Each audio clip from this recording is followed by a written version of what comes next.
Hello, comic book readers, and welcome to a new episode of Off the Rack. I am Sal. And I'm Tiffany. This is the comic book review show where we take books in the past week, recap them, review them, tell you what we thought about them, and then recommend comics that are coming out this week that we think that you should check out. And there are quite a few of them today. I'm very excited about it.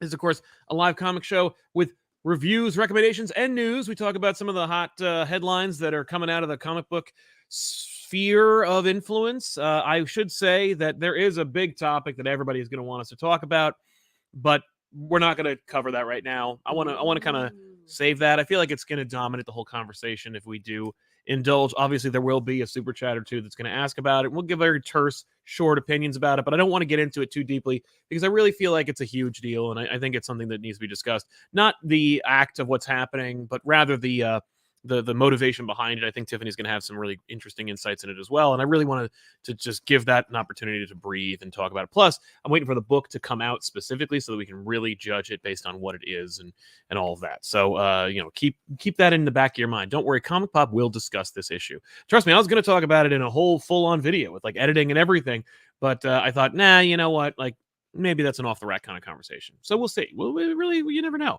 It's hard enough to get everybody to sit down and do one episode anyway, so we'll see.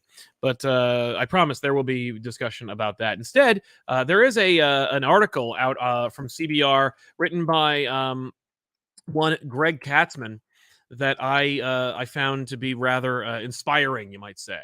And it was about comic books and the culture surrounding them, and about how we react to some of these things. It actually is a little bit of like a kind of, it's connected in a way to the overall discussion about about Spider-Man and whatnot. But the title or headline is "Comics Should Unite Fans, Not Divide Them." This is obviously tilting at windmills a little bit, and that's okay. That's what we do as comic book fans, as comic book readers. We believe in the big stuff and hope that they will inspire us to succeed in our mundane or more mundane lives. But Greg touched on a couple of points that I really appreciated, and I've certainly echoed. It maybe not directly, but certainly indirectly on these kind of shows.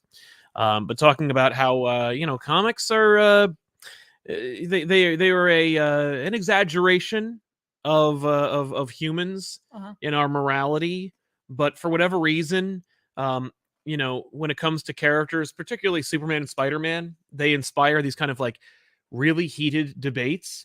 And it very quickly crosses a line from debate into just yelling at each other, and that there are more often than not, straight up hate speech is being used and thrown around as though Superman or Spider-Man would ever agree with those kind of sentiments, and how it's really important to kind of just like remember that human beings are reading these books, and that human beings are writing these books, drawing these books, and to treat them with respect, at the very least, the basic human respect, if not the respect they've earned from a long career or even a short career, but just a career in comics in general. And it's just kind of like a little cautionary, not a cautionary tale, but more like just a kind of like almost a bucket of water on the face a little bit to be like, hey, we're recognizing this is happening. Right. And obviously, I think it's reflective of the larger culture at large. I think that every aspect of everything, culture, pop or otherwise, is tribalized and extremed or pushed to the furthest extremes. So it's not I'm not a Marvel fan. I'm an X-Men fan. I'm not a comic book fan. I'm a manga fan. Every time there's a Western comics manga debate or discussion, it's manga's winning. Winning what? What do they win? Is there a trophy at the end? Do you get a trophy when you win your argument? Like, no, it's just opinions and entertainment at the end of the day, And it's just remember to be excellent to each other. Thank you. Listen, it was echoed in 1986, and it couldn't be more relevant then than it is today. Yeah. I don't remember what year Bill and Ted came out. I want to say it was like after Back to the Future. So 86, 88. 88 sounds right. Okay. Anyway, I'll take a look. But yeah, you do that. Yeah. What do you think, Tiffany? I think I need to. Oh God, that was driving me nuts. Sorry. What do I think about the the situation here that we're, you know, the current, like, just the I mean, it's kind of like a tarp over the conversation. It's not really yeah. a blanket statement, if you will. It's not exactly honing in on any particular point. It's just more like, hey, everybody, Mm-hmm. don't forget that everyone who is engaged in these things is human, and let's be cool.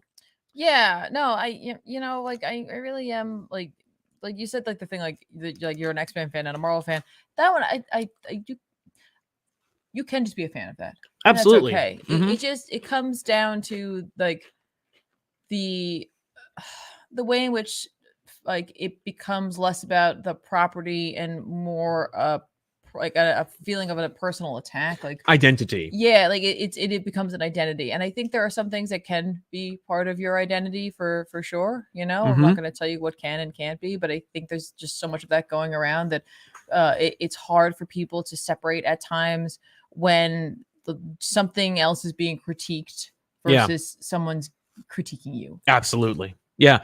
Well, a lot of people, I think, internalize that because they find, and I think that it's no fault to theirs at this point. I think culture has morphed to a point where we don't look too deeply within ourselves enough to find what really makes us who we are and what makes us tick. We are made of a collection of Tetris blocks that have labels and logos on them. Like I am a Pepsi guy. I am a Marvel fan. I love the DCEU. You know, these are, and then you just stack them all up, and you'll get a human-shaped creature out of it. Like, none of that is true. It's just like there's something about those bricks that identifies with something fundamental about myself, and break those bricks and find the gem inside to like go.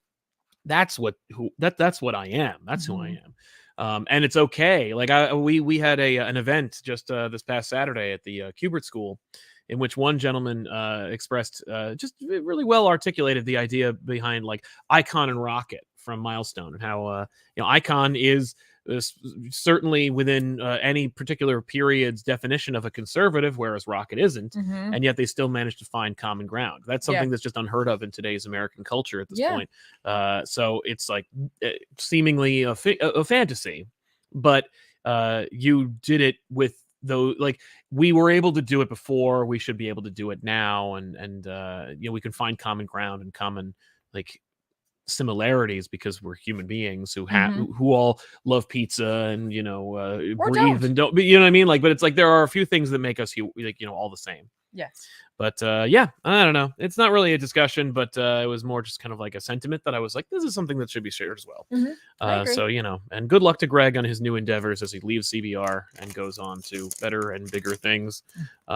Certainly, I'll still be at CBR for the foreseeable future unless they decide they don't want my editorials anymore, or if I decide to write one once in a while, which has been a Yeah, few so months now. really, that's not them. No, it's not them. Don't get me wrong. It was all me. But when I write one, Yeah. we'll see if they accept it. So, this show, of course, is sponsored by viewers like you. If you're watching the show, leave a super chat, and we will read it here on the show. It'll be part of the show forever. But yeah, let's talk about some comics while we rack those up. And happy birthday to Ethan Richmond in the chat. Indeed, happy birthday to you. She-Hulk number 13 from Rainbow Rowell and Joe Quinones came out. This was fun. Hellcat's on the cover. It's a lie. Patsy Walker's in the book, but she doesn't Hellcat out. But that's okay, because by this point, you should know that. Like, you should know what this book is. And it is all about like what I predicted is coming true. It's not really prediction. It's more like the writer was just telegraphing what's happening. Mhm. She-Hulk as a now that she has what she wanted from, now that she has a relationship that she was pursuing from Jack of Hearts, she finds that like he has changed, and he can't be physical with her, and or at least isn't, whatever. Okay. It's very flimsy, his explanations for why he isn't, but you know what, those are his decisions. That's Right. kind of like what this book is about. Right. So she is embroiled in this kind of like tete-a-tete with this new incoming villain who is also like interested in her, and he makes himself known to her during one of her luncheons with Patsy Walker, and is like, look, I want to call a ceasefire. Like, I think you're awesome, and we don't have a lot of, like, he clearly went through some kind of loss. That's my interpretation of the book. But he's like, we don't have a lot of time, and I want to go out with you. Like, I think you're cool. And she's like, oh, so what's gonna happen? And then she goes home to Jack of Hearts, and Jack of Hearts is like, yeah, and I I was radioactive all day. You know, he's not bringing much to the table, or, Right. you know, but he's like, I made a commitment and I'm with this guy. So it's interesting to see like the dynamics of relationships and desire and sexuality. And that's what this book is all about. And so if you like that kind of thing, great. If you were hoping she was going to punch anything, you know, sorry, that ain't this book. Can I like, well, actually you, but not really. Please. No, I'm not really. I'm really not trying to. Uh-huh. I just want to know. I think you said Joe Quinones was the artist. Oh, he's doing the covers. I'm I think sorry. it's Guinole. Yeah, it is that's Guinole. Jim Bartello's doing the covers. Oh, geez. What the hell is Joe Quinones doing? I don't know, man. Man, you know what? This website sucks. Whatever. And they have a great like app, and it's like there's no competition for it. Whatever. Anyway, sorry. Don't worry about it. I should be. No, I know, but I want we need to be more accurate than we normally are, because I use the credits page. That's right. That's why you'll see me frantically trying to look for it too. But I also don't have access to that because I tend to like try to be prepared, and then I will completely forget to reset after I've read. Right. So like I have none of my credits pages up, and I'm like, it's okay. Ooh, indeed. Because I'm pretty good at vamping, as you can tell. Oh, by clearly. my little display right there. Well, you're welcome, everyone.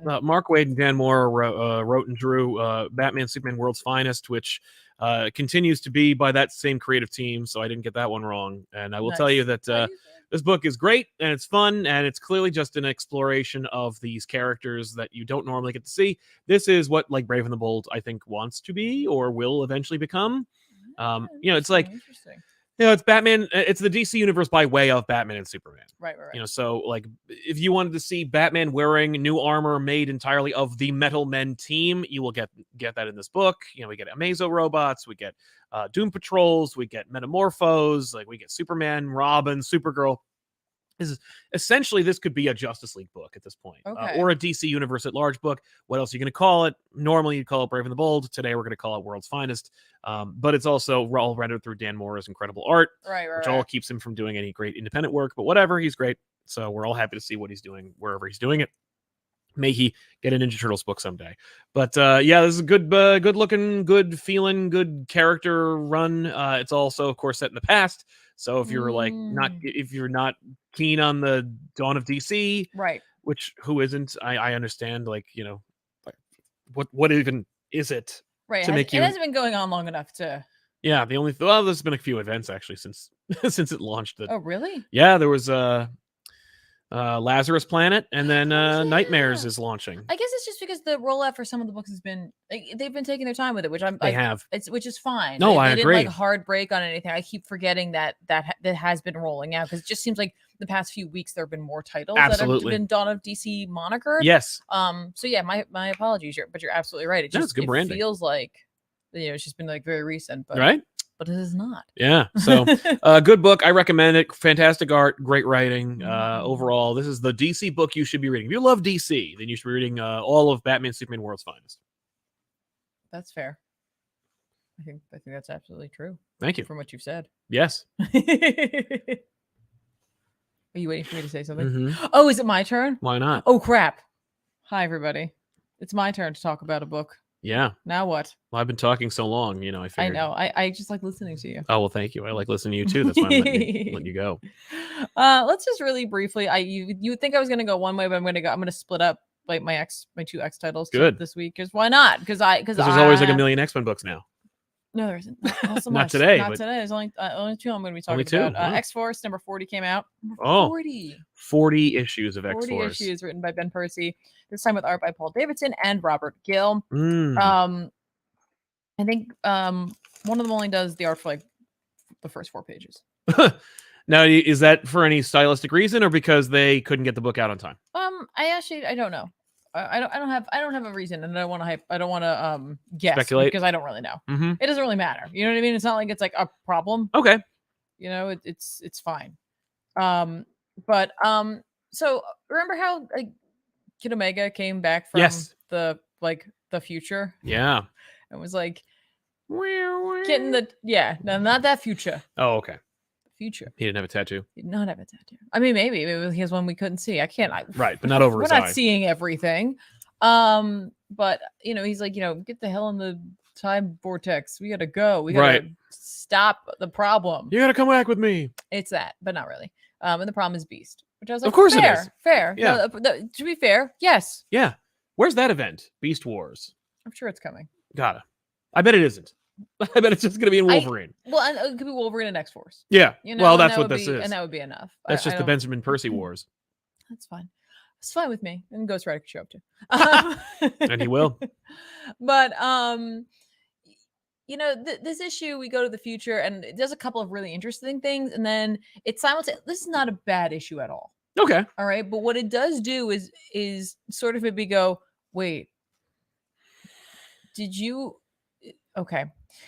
There's a little bit of this, and I think it's just because it's fresh in my mind, and really they're not similar at all. But like we go to to this future, and we're gonna like hop around through different times. We have to deal with a problem, and the problem is Beast, and like in the future, Beast has mutated himself into becoming these other like crazy monstrous things, and we got to kill like the King Beast essentially, right? And it kind of feels a little Sins of Sinister. Oh no! Right? That person's like, you wouldn't let me play with you, but not really. You know, like I don't want to say that, right? But because it's like even if it's not like jealousy, but just like I don't think it's anything No, like no. that. I think it's But just it's like we my just did my this. brain's making like connections that probably really aren't there. But I Okay. just wanted to address that there was a little bit like there was a moment for me where I was like, okay, okay, all right. yeah. Which Maybe is- Beast got the idea. He was like, I'm gonna put myself in everybody now. Well, it's not. No, it's not even like that. Thankfully, it is thankfully not like that. It's just, you know, it is a listen. What happens to mutants in the future? It's never good. Right?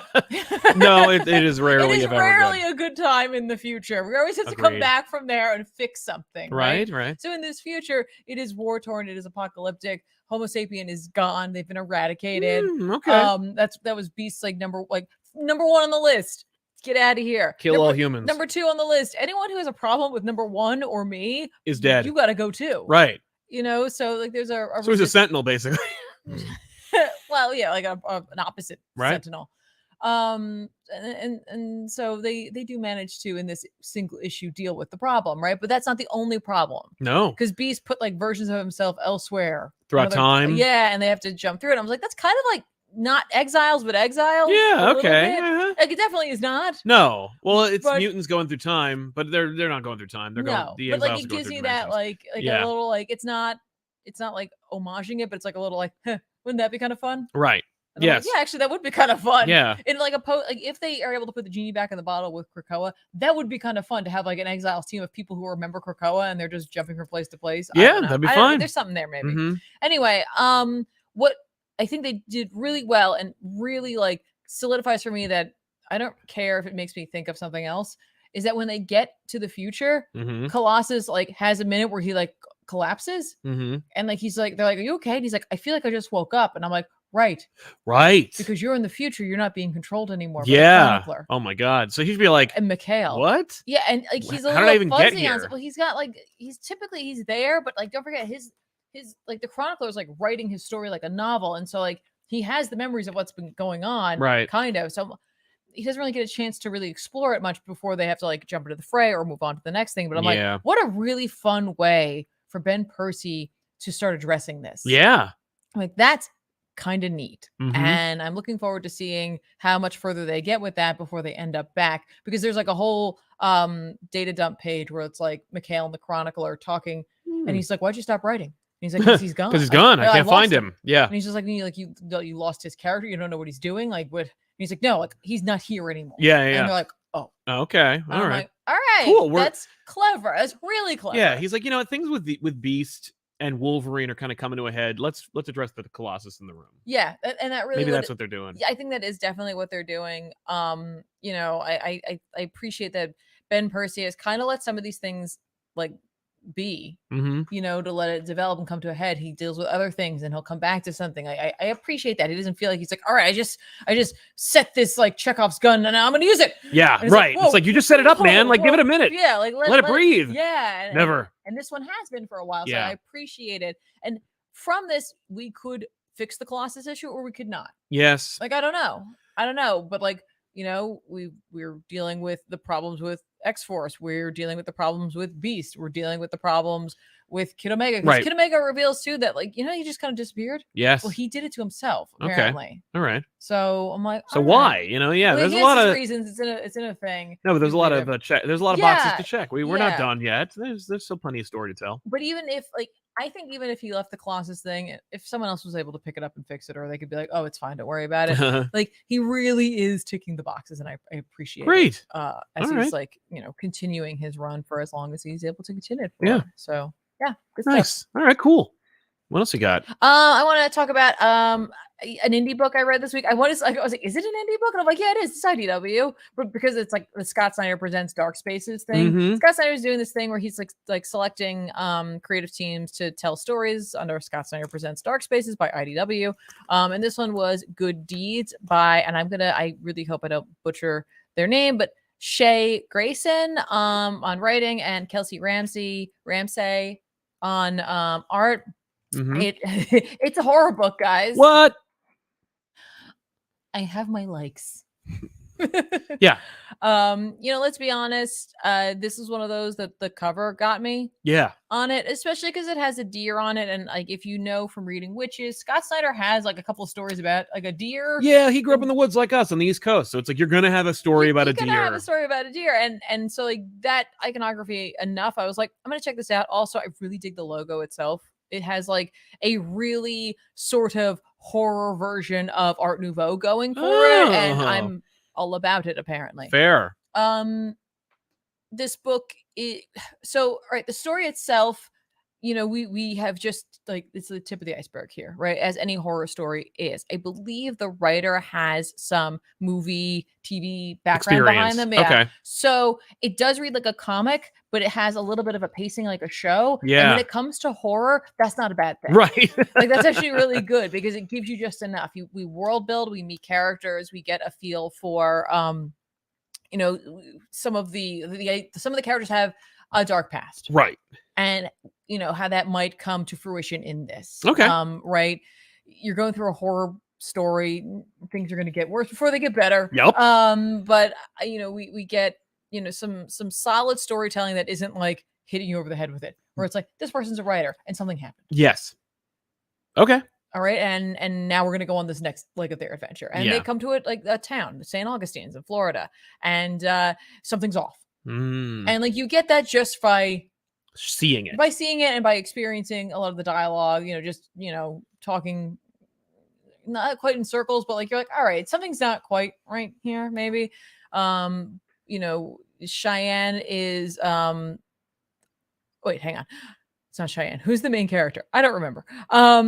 Jean McKnight is the main character, but then there's also Cheyenne Collins and her mom Rebecca, who also moved there. So we got like these two A-B plots going on, but they're gonna converge. They're converging in this, which I really appreciate because I'm like, well, that means anyone could go. Right. Like I like that there's we got a couple of protagonists, which like maybe subtly tells you like we could switch protagonists. Exactly. What also I think endeared them to me is that endeared. Rebecca and her daughter come to Florida, kind of start over. I don't know what they're starting over from. But you will. You get like maybe a little hint, but you're not sure. They buy a diner. Okay. And they're gonna renovate it. And I'm like, hey, okay, my Jersey heart sings. Yeah, you're speaking to my language. Yeah. So they've got their story going on. There's alligators involved, possibly. But we don't see them. Okay. But they're there. But they're there. They're Chekhov's gators. I don't know. We'll see. I'm like, are they really that? Are they something else? Yeah. I don't know. The art itself, though. Yeah. Like Kelsey Ramsey's art reminds me of Vertigo books. Yes. Like Vertigo in its prime, it has moments of like Sandman where you'll have like there's like a early cafe conversation that happens, and part of the panel is just there's like that white background, and it's just the characters kind of talking. There's just something about the line quality and the way it's colored and the way the panels are laid out. It just fits perfectly tonally for this book, but makes me think that Vertigo feeling. So with Scott kind of like helping to present it in some way, like I'm sure he like kind of cherry picked these projects, and he has a Vertigo background as well. Yeah, exactly. So if you're looking for another horror book, I do recommend this. I'm definitely gonna be checking out the next one. If you were to come up with a quote that would go on the jacket for this book, Dark Spaces, Good Deeds #1, what good deeds? What would you say? I don't know. I wrote a tweet about it. You did. Should I just say that out Why loud? not? Read the tweet. I just said all of it. Hashtag read the tweet. Good Deed sets the stage for a horror book filled with the dark past and grim futures. You think you know more than the characters, only to discover you have no idea what's to come. The art strikes all the right notes and brings a modern style that's reminiscent of Vertigo books. Yay. That's my quote. That would look good on the cover. I'm just saying. I don't write these things for that. It's no, just, but you want to share your opinion, especially when it's like, you know. It's a horror book and it's an IDW like book. I'm glad to see IDW doing some, like, they have always done original stories, but it's nice to see them doing some more of those. Obviously, branching out a little more. Image license. has been like my go-to, and then Boom really stepped up their game. I'm always looking for like the just next good story. I don't care where it comes from. That's and true. So like I'm looking forward to learning more about Good Deeds. I like that. I read Superboy Man of Tomorrow #2. I read one, but I also read this one too. It's by Kenny Porter and Yahoni Lindsay. I don't know what it is about this cover. It like delights me. It's great. Well, it's just, haha. Right, but it is because you know what a hand looks like, but you've never seen a hand the size of a man. I guess, yeah. It's just, this is a delightful cover. It is definitely eye catching. It is. The story's fun. Superboy is off planet. He's embroiled in some shenanigans with a new team called the Cosmeteers. Cosmeteers were engineered in a lab by the Dominators, or at least one Dominator in particular. They are trying to save the day. I get shades of Superman versus the Elite kind of situations here, where it's like Superboy dealing with his own kind of like group of people who are trying to do good, but really it's more revenge, and they also don't mind killing people to do it. And Superboy's like, and there's some fun little like callbacks in there where he's like, he eventually gets an inhibitor collar and he's arrested, or at the very least imprisoned, and he's like, Bart would have this out in a second, Tim would figure this out, Cassie would break free, thinking about his time with the Titans or the Young Justice, I should say. And I was like, I can get out of here. Like, I'm going to try my own thing. And it works really well. Good voice for Connor, fun story in general. The art really reflects the tone. It's very youthful, very fun. Certainly this is, I believe that I would definitely recommend this for younger ages, because I think that it sets you up for the greater stage of the DC universe without having to alienate any new readers. Okay. So check out Superboy Man of Tomorrow if you get a chance. That's awesome. Yeah. Let's jump into a couple of super chats. A couple of people who said some kind things that I think we should talk about. Let's do it. Ray Farr, for example, says, ComicPop Woo. Hope you had fun at the Kubert School. We did indeed. We had a great time. There were more than 30 people who showed up to watch us talk like this, but in human form. And that was really cool. Yes. We got to meet a lot of people, got to talk to them in like kind of this fun communal setting. There was a great opportunity where everybody got to share their own favorite moments from comics, which I really appreciated. That was not our idea, but I'm glad it happened anyway. Me too. And overall, I think it went well. They also got a chance to like see Jersey. If they weren't from Jersey, they got to experience that as well. And hopefully some people made some new friends. I hope so. That. We do indeed. I was very excited to express that sentiment. I hope people express that as well. Corey McGivney, hello, Sal and Tiff. Hope you two are enjoying a good day. Take care, and thank you for all the great stuff. Thank you, Corey. Thanks very much for your support, and thank you for the kind sentiment. Trash Cam, thanks for you guys for being my entertainment while I wait for my flight to go home. Well, have a safe flight home. Glad we can hang out with you while you're doing that. I've never experienced that. I've never been in an airport and being like, I'm going to watch a live show and then participate in it. I've never even thought about that. It's never occurred to me. But I'm glad that it worked out for Trash Cam. Thank you. I don't travel enough for that to be a thought. No, it's fair. Like, I think that's really wonderful, and we're glad to be waiting with you. That's right. Alex Sanchez, did you hear about the new writer on Daredevil? I haven't read much of Saladin Ahmed's work, but his Black Bolt miniseries, beautiful. Hope it's good. Yeah, I don't know much of Ahmed's work, but I am aware of it, like tangentially. We'll see if I continue to read the book. I was very on board for Chip Zdarsky. I liked what he did with it. To a point. So I will definitely give at least the first issue a try and see where it goes from there.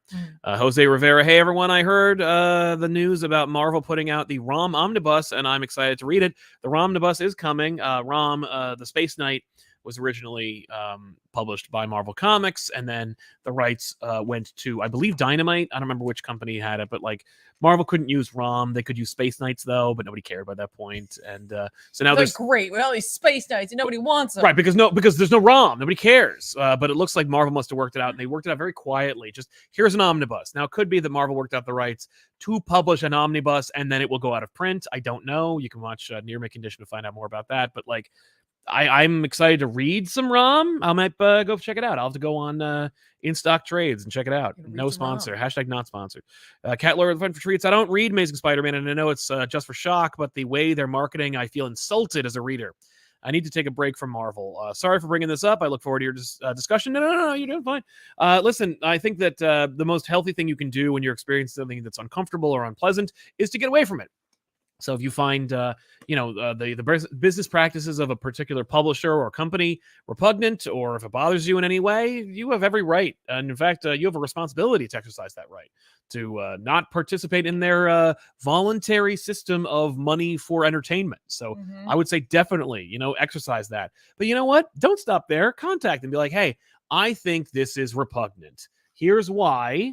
Respectfully, I find your business practices and this decision here morally repugnant, and I'm going to be exercising my right as a consumer to consume other product instead for the foreseeable future, until I either see acknowledgement of any correction of behavior, or if I've just lost my resolve and I want to go back to reading this. But something like that. Andre Didier says, just wanted to say hi to Sal and Tiffany. Well, hi. Hello to you.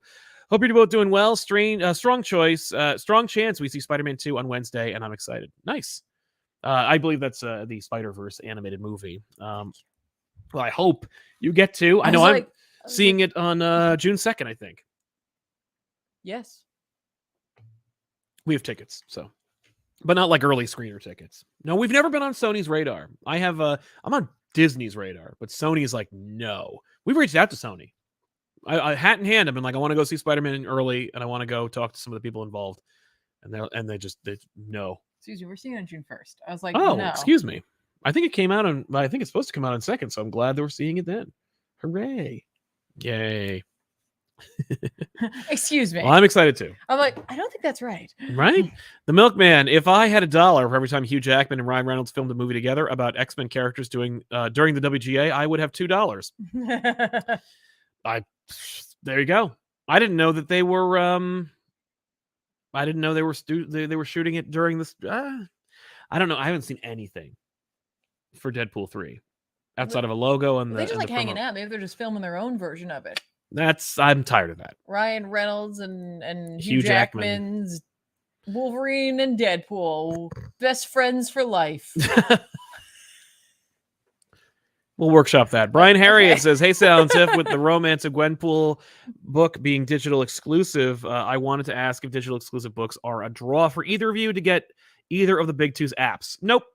They're not, especially because sometimes they don't go and reprint them then. And so I'll just pick them up then. Yeah, I'll just get them on the comic But it's just not like that's, I don't know how that works. I don't know if that's good for them or not. I doubt it. Well, maybe it is. Well, because they get to the second app, and they're still making money off of me.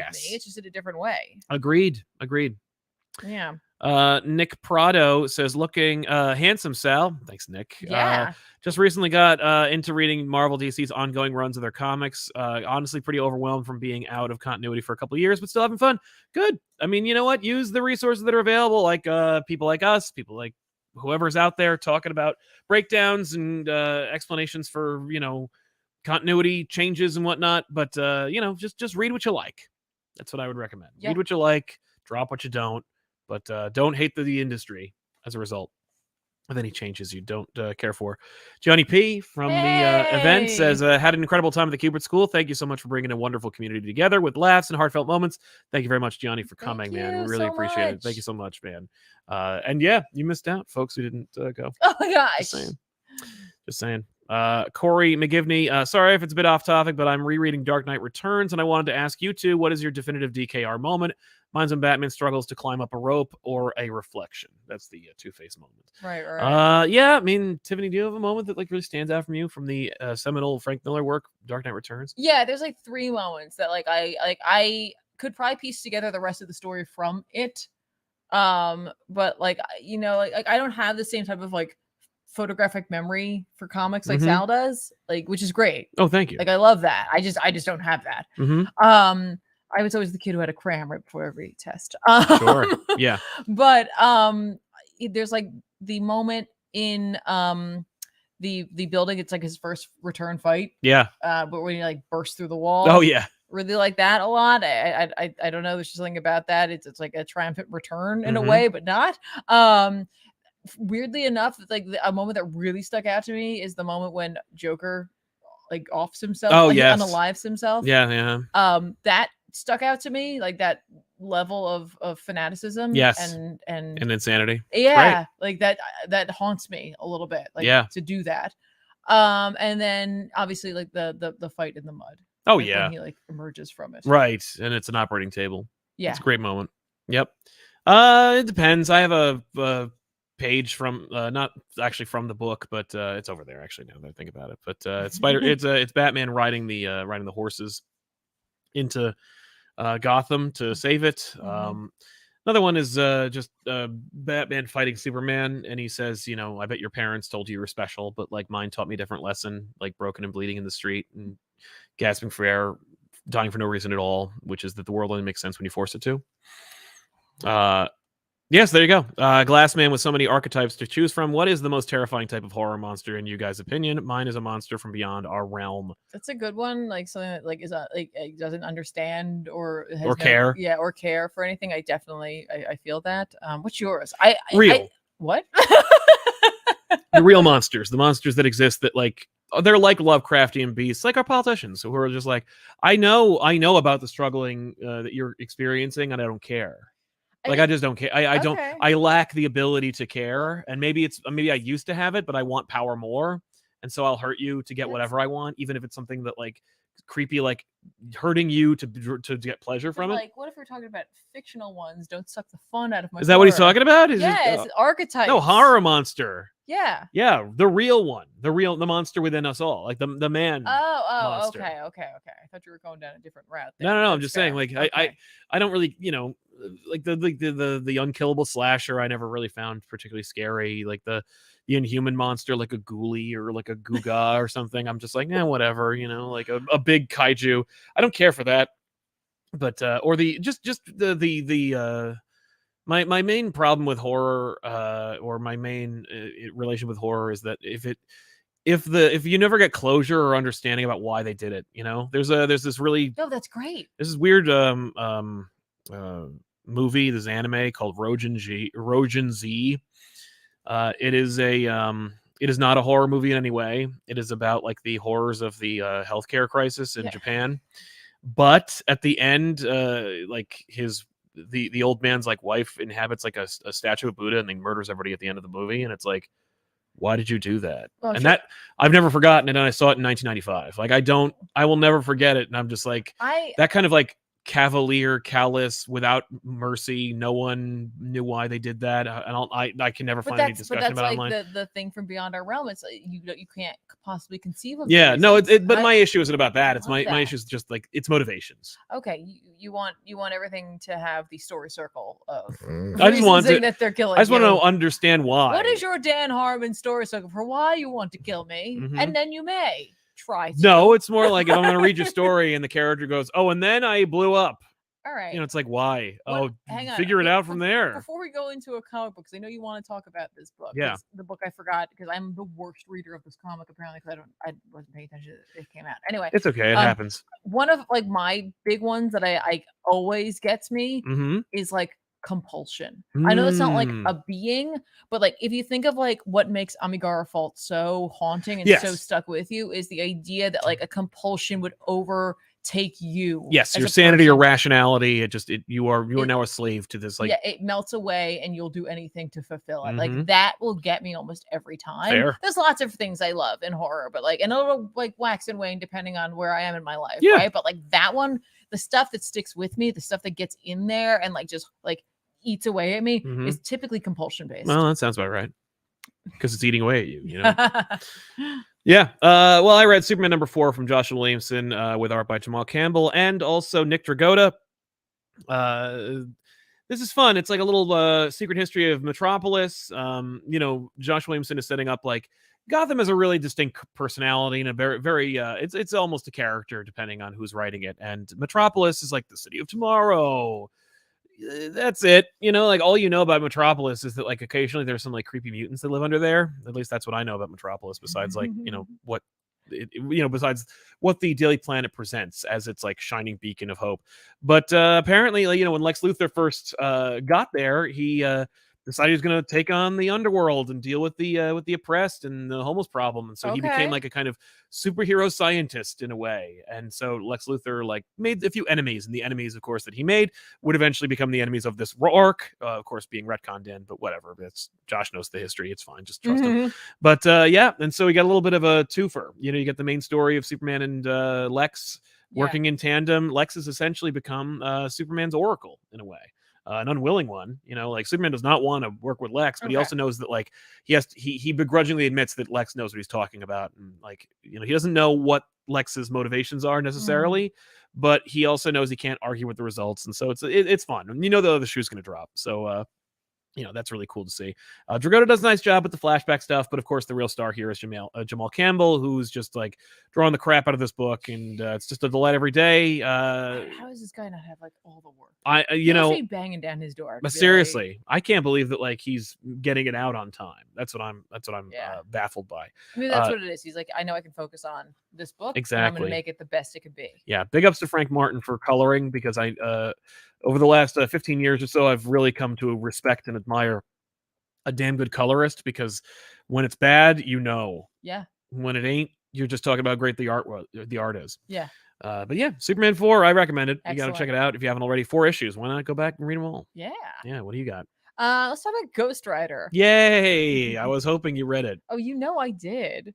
I didn't. That's why I said yay. Okay, well, I did. Yeah, no, that's not Ghost Rider. That's Danny Ketch, Ghost Rider #1. Yeah, but I'm talking about Ghost Rider. Yeah, this is the most Danny Ketch any book has had lately. Yeah, that's fair. Yeah, this is his book. You were lamenting that Mark Texiera wasn't drawing this, but like he did. Look at the top left-hand corner. That's definitely a Tex skull. Oh yeah, that's his Tex skull for sure. Like in the little like Marvel Comics moniker at the top, which this whole thing looks great. It really tells you everything you need to know about this. Where it's just like, yeah, listen, if you liked Howard Mackie back in the day, right, you're probably gonna like this. Which I think I never did when he was writing Spider-Man, but he's welcome to write all the other like stuff I don't care about.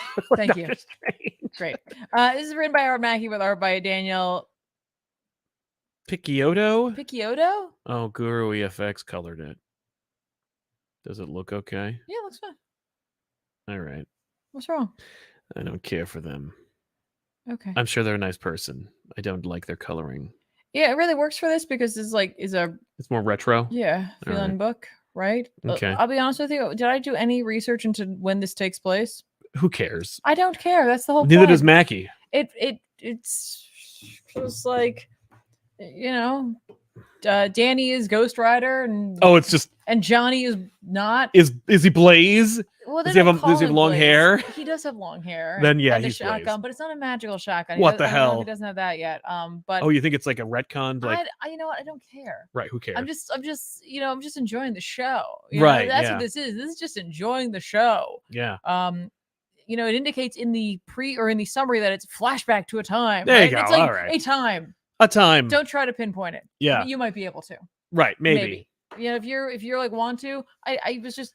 I do like that Ben Harvey cover though. The cover is ridiculous. Like really good. Yeah.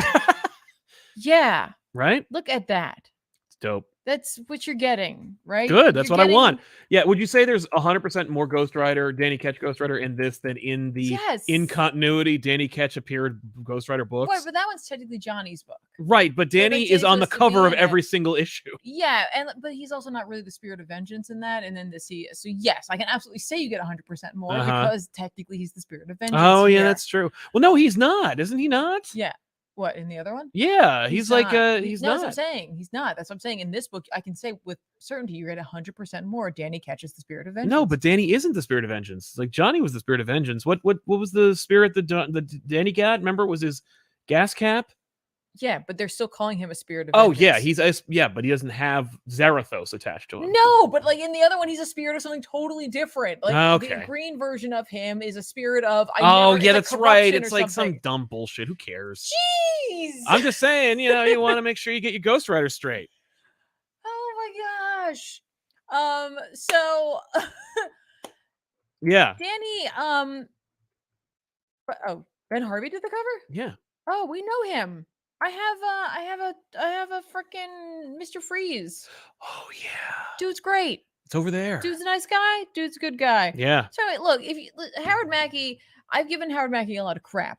Yeah, but you also have most of his books. But I also have read a lot of it and I have a good time with it, right? Yeah. This isn't total garbage, all right? This is like, you can feel Mackey being like, I'm writing freaking Danny Ketch Ghost Rider and I'm going to embrace it. Now, does he fall over into garbage? No, but there's still time.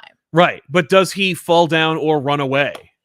No. Oh. No, there isn't a whole lot of that. But like, Johnny shows up and the two of them have we get a little flashback about like a little bit about how he got his powers. Like we reflect on that just in case. Yeah, just in case it's your first comic. I don't know. Or, you haven't read Ghost Rider in 25 years. Since he stopped doing it. I don't 35 years. Know. I don't know. But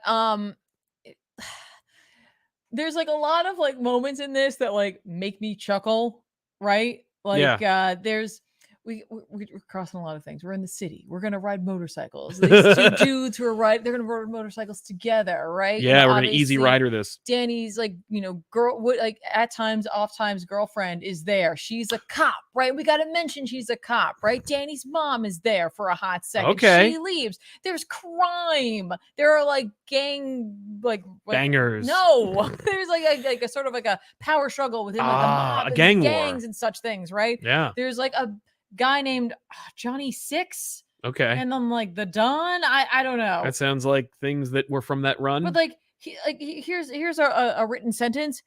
The two of yous are gonna let my man go. Yous, YUZ. Yeah. Yeah, that's how Howard Mackey's gonna write You gotta that. write it phonetically, otherwise how will you know what they sound like? Later on, there's a moment where one guy, like one of these, mobsters who was like clearly like huge and I'm in charge, like, he causes some trouble for some other guys. Later on, like he gets like this demon thrown in his face. Essentially, he's like, I gotta go out there and I'm gonna show them who's boss. And someone else is like, you can't do that. Your father, the Don, I'm like, yes. Otherwise, how will you know? But I don't know any other way to give you context. But like, if you know Howard Mackey, you're like, you're like, right, yeah, I'm okay. Yeah, I slipped back into that gear. Yep, I'm right there. So it's like, is this, like reading the Kieran, like a Kieran Gillen book? Or no, like, but it was never going to be. It's not. It's apples and oranges. You don't compare these two things. It's just different. It is a piece of history that you've unearthed. It's like a secret Ghost Rider script that Mackey never got to put out there. And so if you like the Howard Mackey era of Danny Ketch, you're probably going to just fall back in with this. Yes. Right? There's a mysterious like bad guy in the shadows. It's like some sort of like, I don't want to say it's a demon because it's not. But like he's got like someone called the Broker, right? And the Broker goes out and like gives people powers, right? But like, hey, I gotta have a taste. Right. Like I gotta have a little taste of that though, right? It's yeah. like, what does that mean? Right. Well, it turns out like what that means is like when you fail, yeah, you get taken to this dude and then he like eats part of you. Oh. Or all of you. I don't know really what happens to them, right? Okay. But the big like, oh, where did this guy get his powers from? Like this big bad, right? Yeah. He has a chip of the medallion. Oh no! I'm like, okay, that's awesome. And he was a Morlock before that. I'm like, what? Okay, that's great. Good. So freaking bizarre. I love it. Again, you have to keep in mind you're reading Danny Ketch Ghost Rider, a script that feels like it could have been plucked right out of the 90s. Yeah, out of time. Written by Howard Mackey. Like I said, it isn't like horrible, right? Like it is but exactly. It's what you're buying. Yeah, that's fair. And I will definitely get the next issue. Well, I read some part of Batman Brave and the Bold. I forgot there was like a lot of other stuff going on in this book. I just heard that Tom King was writing another Batman book, and I'm like, well, here we go. And so I read the first part, and then I saw there was more, and I was like, I don't have time for this, and I didn't read the rest of it. I'm sorry. To everybody else who wrote this and drew this, I'm sure it was awesome. I know Dan Moore even wrote and drew his own story in here. No way. Yep, there's a lot here to unpack, and I'm not going to. I'm just going to say that Tom King and Mitch Gerrits did a beginning story, and it's a it's around the time of year one. It's like right after. It's like Joker has been established, but Batman is still green, and How could we have a Batman story without the Joker? exactly. And it's like, that's, damn it, he did it again. And but they tried a different convention in which they had, because I hate Joker at this point now, but like also I hate how they use Joker and how they even give him lettering that's different, and it's just like, okay, and they really, at this point, they really overdid it with like the Batman Who Laughs, where it's like I can't even read the damn thing. But in this, they broke up the 9-panel grid, which of course is like, oh my god, we're getting all the hits here, Right? But there's, what is their trauma? I know. Oh, what is their trauma? Yeah, well, it's Batman. Okay, True. True. But Joker's dialogue is told through a series of like silent movie title cards or dialogue cards. Right, you showed me that. And I'm like, this looks really good, and I really liked it. And it also broke it up so it allowed the Mitch Gerard's art to like really breathe, so you could really like look at it and enjoy it. Obviously, it was grimdark and miserable, and people die that shouldn't die, and Joker is the perpetrator of said violence. So it's not like it's breaking any new ground here, but I really enjoyed it. I was like, this is cool. There's a moment where Batman's like talking to a dude at like a dinner party. It's Bruce Wayne. He's talking to him, and like the guy, the interaction is hilarious because like Bruce Wayne gives like a kind of dual meaning where he's like, I always get my man, I always catch him, but like the shadow is over him and he just looks like Batman, and it's just, he says it like Batman, and the guy's like, what the hell was that? But it's great Mitch art and fun writing from Tom. As far as the rest of them, like Order of the Black Lamp and Justice League stuff, I don't know. I'll have to read it. I'll have to read the rest of it. But for now, Tom's back on Batman for a little while doing this, and I like it. I liked it. All right. So, I'm sure, whatever, but the cover's really fun. It's very dynamic. Yeah, it's very different. It does not tell you what's going to happen in this book. Yeah. I'm also, I don't really like the title card. Like, I don't like the logo. We need like a super cut of all the logos. Look, I'm just saying I don't like it. I think that's fair for me to say because it's my show. I don't like it. I think it's enough. This is our show. You told me that. Yeah. All right. Well, then 50% of the show hates that logo. I also read the Titans. This could have been easily the like focus of the episode. Really? Well, because it's a big deal. Because if you didn't read the promo for, going to DC, then you would think, oh man, Titans is replacing the Justice League, and in fact, in the narrative, this it is. So you didn't see the like preview that said like when Justice League's coming back. Okay. You would just be like, oh man, Titans are in charge, and they are. It's Titans. They're doing their thing. They're and I believe they pushed back Justice League's release. So Okay. But this is written by Tom Taylor with art by Nicholas Scott. All right. I do like the fact that it looks like Dick is walking a tiger. Yeah. Yeah. Gar. Yeah, Gar. It looks like he's just like, I got to take him out at least twice a day. Exactly. Or he will pee all over the Titans Tower. It's a fun kind of issue where you're like, okay, here we're reintroducing the Titans. We set up that they're moving into the tower. Some of them aren't, but the opening is really fun because like Wally West Flash is shot, and he's like, I didn't move and I wasn't able to avoid the bullet, and so now I have to deal with this. Like, and so Wally West essentially sets up a mystery for the Titans to solve, in which he's like, I have been killed or shot. Find me and solve my murder. So you're like, oh no. So that's kind of like the hook. And I think it's a pretty decent hook because at this point, Wally's been through so effing much, you kind of just hope that things work out for him. And so yeah, but like the Wally stuff, really well written with Tom doing it. Taylor did a lot of really nice stuff with all the character work from Donna to Vic to Corey and Raven and everybody. They're also setting up the whole like Beast Boy and Raven. They're not. There's no will they won't they are together. Okay. And they're nice. And it's like, oh, that's cute. Like okay. They also fixed the Josh Williamson eye shooting out of moment from Dark Crisis, and in some book I didn't read. They were just like, oh, why does Beast Boy have two eyes again? Who cares? Moving on. And I'm like, yep. There's an annotation to tell you what issue it is, but I don't care about that. But also, this is fun. It's setting up a mystery. It sets up like the obstacles the Titans have to overcome. And it also has a lot of character interactions, which Tom Taylor excels at. And it manages to feel distinctly different from like the Nightwing book, which essentially is like a soft Titans book at this point. What do you think of the art? The art looks good. I liked it. It told the story. Everybody, it was very I only know Nicola Scott from Historia. Yeah, and it was good. Okay. It was good. I had no complaints overall at all about it. Handled balanced action and people very well. Cool. So overall, I would recommend it. Solid book. We'll see how the rest of the series continues for as long as the series will continue. Okay. How about you, Tiffany? I read X-Men this week. X-Men number 22. Oh yeah, damn. Yeah, I didn't read this. Written by Jerry Duggan with art by Josh Cassara, which I was like, I know that name. Yeah, me too. And I think I know that name from, I think it was, he did 10 Lives of Wolverine. So it looks that's good. Yeah. Looks good. Yeah. So this is like kind of like it's like getting the band back together of all the villains, like contributing villains that haven't gotten a big event or anything. Haven't been back in a minute. Like one of the horticulture shows up. Oh, remember them? Yeah, and someone's there to get information from them and points out the fact that she's actually using Krakoan medicine because she has a memory problem and that fixes it. And like they kind of condemn her, and I'm like, you know what though, like. Memory, like losing your memories is enough for someone to go, it's fine.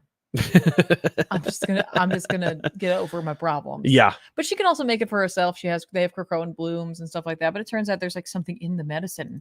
And like, she warns her about like they're putting something in there, actually. Oh no, we're setting up the fall. But it's not them who's doing it, it's Orcus. Okay. So yes, they are setting up the fall, but it's Orcus who's orchestrating it. And including Dr. Stasis, MODOK, and Nimrod, all just hanging out together. So Nimrod, yeah, like you said, because you were saying at the Kubert School event that Nimrod was supposed to be like a big effing deal. Like he was set up to be, from Hawks and Pox's standpoint, like this is it. Yeah, like he's like the progenitor of the end of like the lead into like dominions and the phalanx, and it's going to be a problem. Yep, and now he is second banana to MODOK. And now he's like kicking back, hanging out with his pals. Yep, like he's part of a Legion of Doom. He's the Brainiac, or I'm sorry, he's the Bizarro of the Legion of Doom. That blows. Yeah, look, he's just having a good time, Yeah, that's so lame. I mean, like he's not on the Orcus flowchart of like jobs. Why?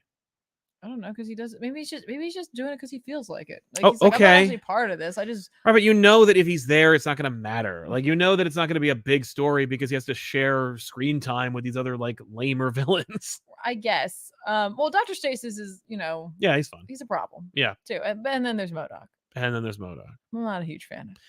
Breakout movie star.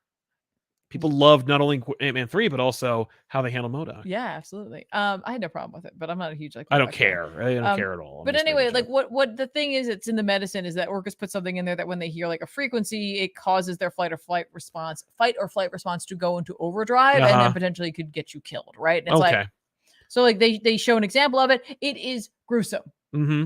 I'm here to warn you of that. It is gruesome. It's like there's an old man. He's in bed. They trigger the thing. He wakes up. He tries to run. He's in a high rise. He's got these huge windows. He just slams into the glass and then he just keeps hitting the glass until he breaks through and jumps to his death. Yikes. And honestly, Cassara really handles that beautifully, which is also I'm like, how do you say it? How do you put that in a tweet? Yeah. You don't.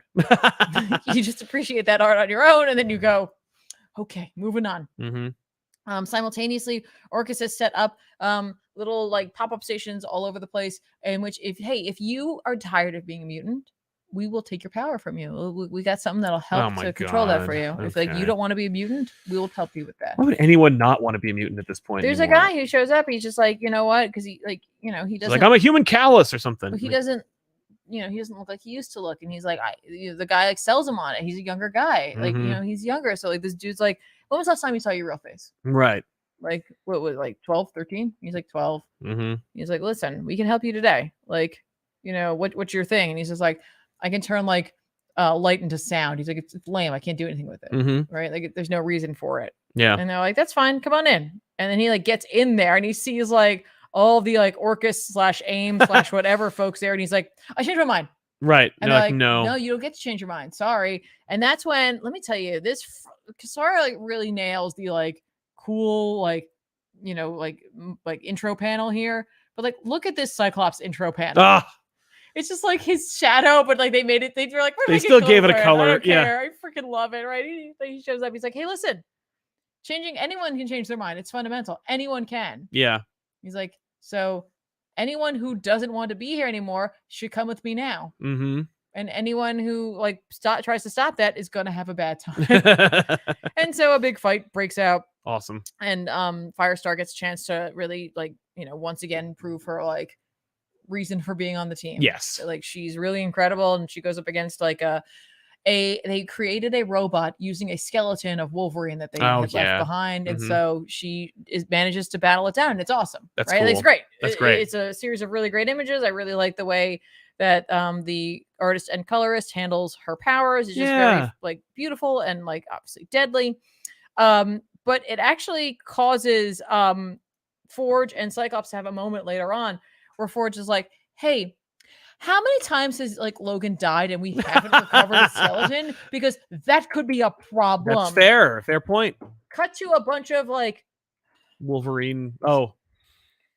Bunch of super apes surrounding a Wolverine. Oh no. Yeah. I don't know where we're going with this. Mm-hmm. But we know it's going to They look pretty super, those apes. They do. Those apes look pretty super.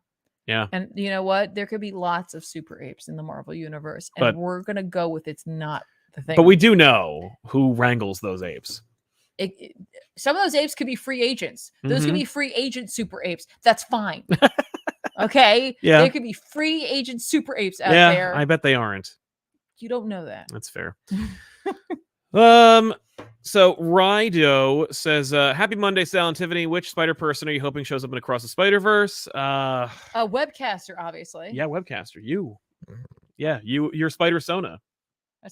As drawn by Tenchi Art. Yes, Tenchi Art. Thank you so much for your for those. Me. Well, I guess my version, but I don't see that happening. So. Spider Sal? Yeah, Spider Sal. Or Big Big Spider. Yeah, I don't know.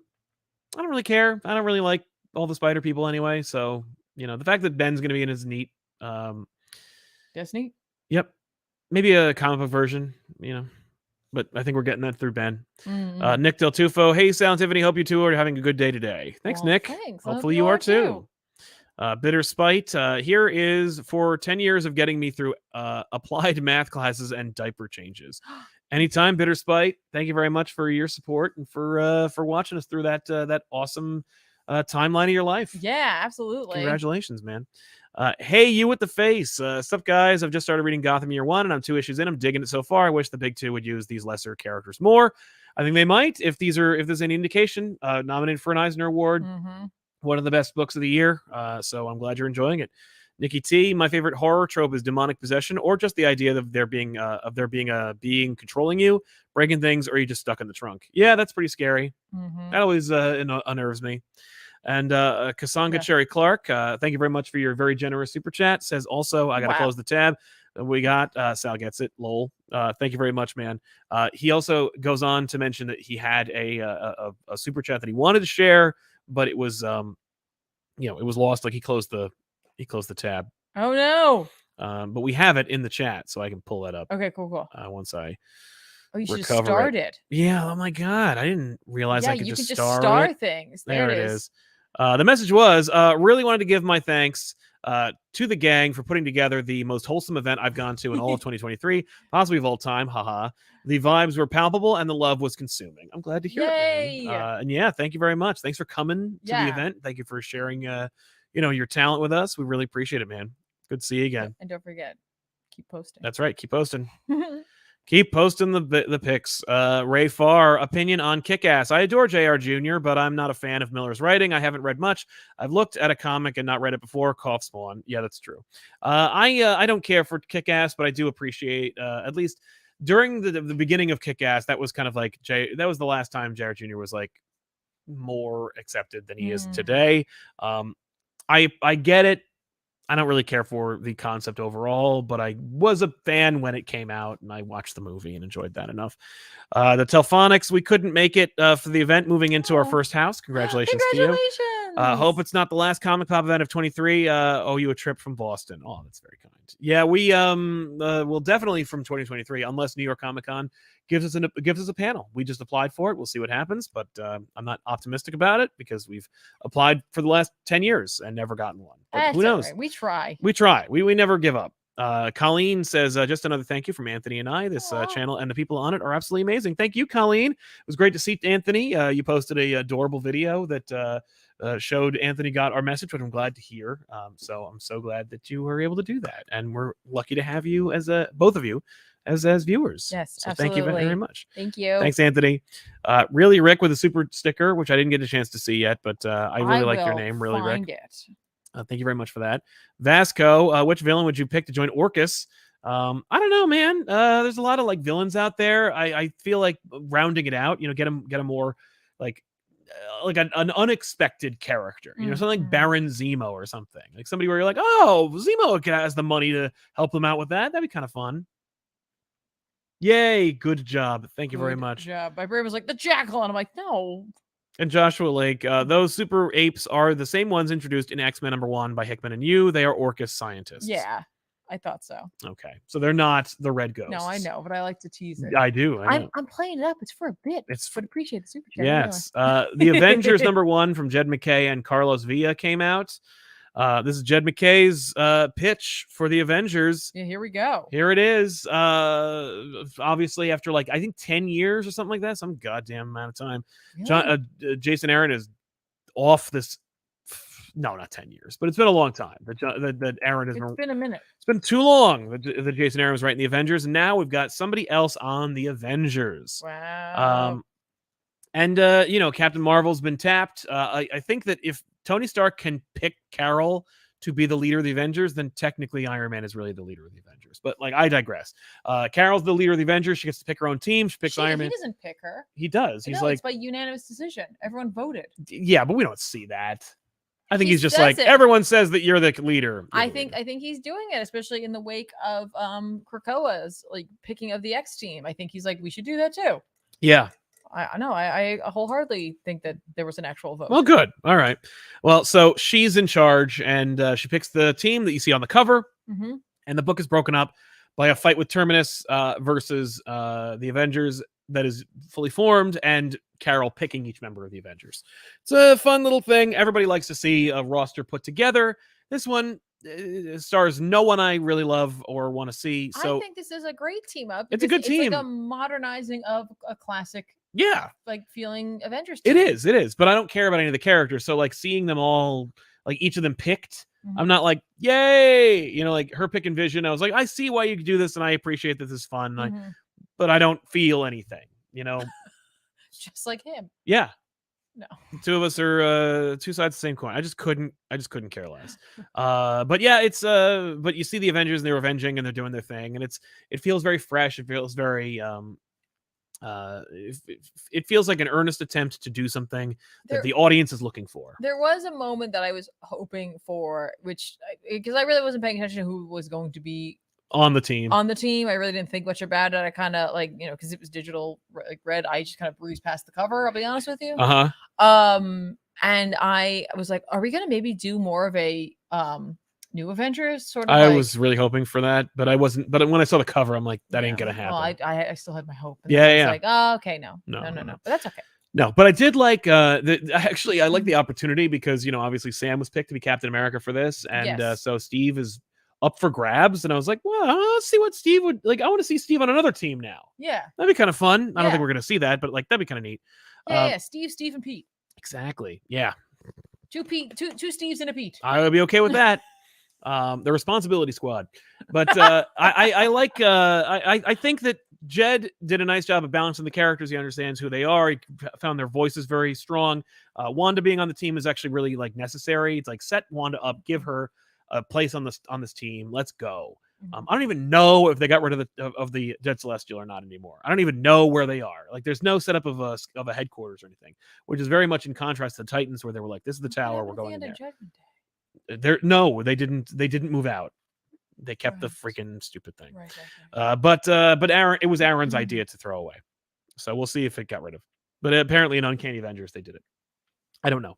But Steve's going to be on Uncanny Avengers. Oh yeah, let's see. I see. But yeah, man. So really that's right. He's running the Uncanny Avengers. I forgot about that. Destroying my desire for Steve, and Pete, guys. Yeah, right. It's fine. Okay. But yeah, man. For one fleeting moment. Yeah. Almost. But yeah, I don't know. You read this, right? I did. What'd you think?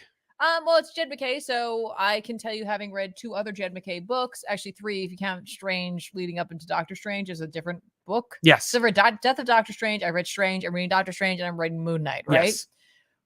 It has some similar beats, Mhm. but everyone has a different voice Yes. than his other work. Right. They don't all sound like Doctor Strange or Bingo. Clea or Like, something. and I honestly really appreciate that. Now, that said, if I know anything from his other works, inevitably you're going to see some of those guys float over into here for a hot second. Undoubtedly. Like, even if it's just for a panel or two, That's where they're like, fine. hey, Mhm. this thing, or like, hey, can you watch the base for a second? Right. Or whatever. Fine Like, by me. it'll probably happen. Right? So, and I mean, Moon Knight's got a pretty shaky history with The Avengers, that's right true. now anyway, so it actually could create some interesting conversation. I agree. I appreciated each of their like callings on. That was kind of fun. Like how they each got tapped. Yeah, I appreciated that. Like for Wanda's, that she was like, my most stable times with the Avengers. Yes, I'm in. I need that stability, and I'm like, that's fair. Yeah, I this did not win me over. I wasn't like, wow, yeah. First, there are so many Avengers issues where I'm like, yes, and this was not one of them. It was fine. It felt very safe. Well, okay, so I think conversely, not that it made me go like, oh boy, Yeah. what's next? It did make me feel comfortable, Right. which I haven't picked up an Avengers book in A while. Since in a while. 2017. I mean, yeah. I think anything that had to do with Judgment Day I read, Right. but that's kind of it. Yeah. And so like I jumped back into this, and I just felt very comfortable. I was Yeah. like, oh, okay, cool. I feel like I can just get into this here. Okay. All right. That's fair. And I think that's what people are looking for. So I think that there's a strength to this that while it may not have been in like, giving me something new, it gave people something familiar and comfortable. I hope that it goes someplace. There is a connection to Timeless at the end because, of course, there is a classic Avengers character that Marvel put all their eggs into the basket of that they didn't plan on the actor going completely off the goddamn rails on. So, oops. But listen, it's not like he only exists because of a movie character. No, but he is being exposed and being used across the board because of it. Well, it's almost like putting all your eggs in the basket of Inhumans. Yeah, oops, don't do that either.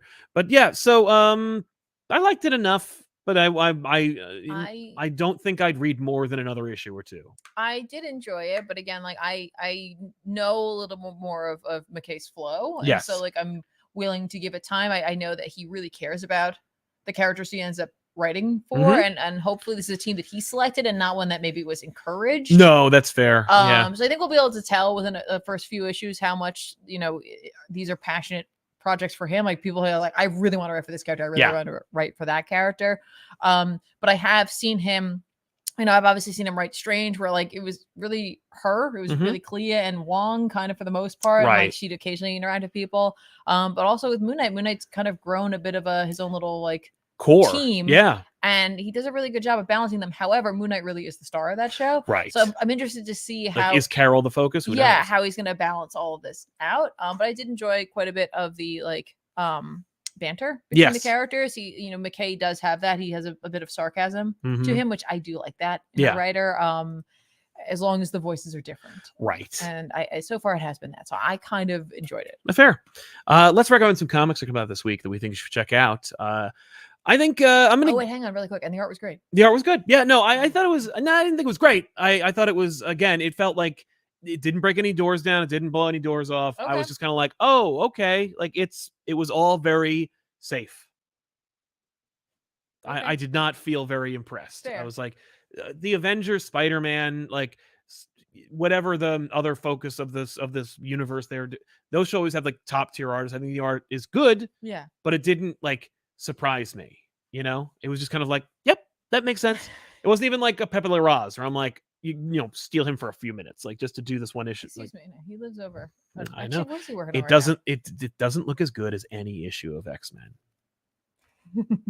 Or any other X-Men book. Looks different, and I think that's what is important too. But not different enough. It's not like Lineal U, where it's like, oh, that's different. No, I mean, like, it doesn't look like it belongs in the X-Men. That's true. Krakoan time frame. So like, I was like, no, this looks good. Yeah, that's fair. That's fair. Obviously, Doom Patrol, we're going to see how this goes. I know there's only 6 issues of Doom Patrol, so we're halfway through, but I'm going to check that out. The Nightwing number 104 is coming out. That's the cover that freaking love that cover. Is just the meme of yeah, I love that cover. It's cute. I think it's fun. And Green Arrow #2. These are all books that I would normally never read, but because of my exposure to them, thanks to the Dawn of DC, I'm like, I'm gonna give it a try. We'll see how that goes. So I'm gonna see how that goes. You know. Okay. But I'm intrigued enough with Green Arrow, and obviously I like Nightwing enough that I'm gonna read it. Are you checking out Daredevil and Echo? Nope. Okay. Okay. Fair. Yep. I don't care. I don't care about Echo, Mm-hmm. and I don't really care for Taboo. But it's all right. Either I'm missing something here, or next week is a big old indie book week for Tiffany. I think it is. And that's fine. Listen, there's nothing wrong with that. Or maybe it'll give me a chance to catch up, check out something else. Yeah. Try something different. Yes. Or actually read Superman, because oops. Yeah, that's right. That was what I was saying. Like, I am the world's worst Superman reader, because I was like, I saw it there and I was like, oh, right. No. For some reason I was like, that's coming out next week. Right. Or like, by next week I mean this week. I was like, that's coming out then. That's right. I'll read it then. Yeah. And it's like, actually, no. Yeah. Oh, I forgot. That's right. They added another issue. Thank you, Sandman, to Doom Patrol. Because of pre-orders, they gave him one more issue. That's excellent. And because of pre-orders, Green Arrow got 12. Oops. But you know what? No, that's great. Like, but we did warn you about that. Because of lies. No, people pre-ordered Green Arrow enough that they got that they boosted it to 12. I know. So at least there's 12 issues. Exactly. So this coming week, I'm gonna have to be picking up The Forge #3. That's Greg Rucka. Is that the last one? Yeah, I guess so. Oh no. Based on the fact that there's no preview here, don't at me if there is. Just this doesn't showing me another issue. Typically, it would if there was another one. Yeah. But this is a big, oversized book, so it's 64 pages. Yeah. They out of 3 issues, it's like that's more like 6 issues, depending on how you want to break down a book. Yeah.